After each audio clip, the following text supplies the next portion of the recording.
कराची में इमाम अली मकाम और दीगर शहदा की अजीम और लाजवाल कुर्बानियों की याद में आशूर का जुलूस मलीर इमाम बारगाह दरबार हुसैनी से बरामद हो चुका है, जिसमें हजारों की तादाद में अज़ादार मातम कर रहे हैं। मजीद बता रहे हैं डॉन न्यूज़ के नुमाइंदे सैयद वसीम। मजीद बताइएगा इस वक्त क्या मनासिर हैं।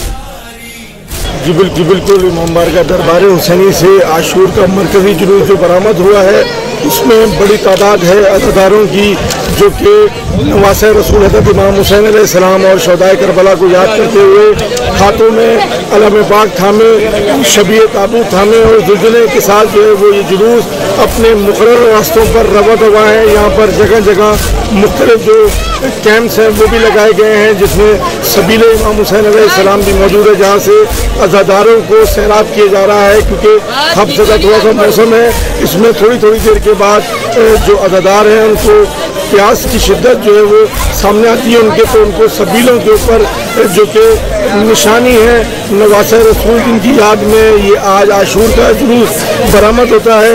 आज जब शब असर के वक्त जो है वो नवासे रसूल और उनके साथ जो उनके आल थी और उनके जो जानिसारान थे उनको शहीद किया गया, उसकी याद में आज ये जुलूस जो है वो बरामद हो चुका है। और ये जुलूस अपने मुकर्रर रास्तों से होता हुआ वापस इमाम बारगाह दरबार हुसैनी पहुँचकर इख्तिताम पजीर होगा। जी बहुत शुक्रिया वसीम।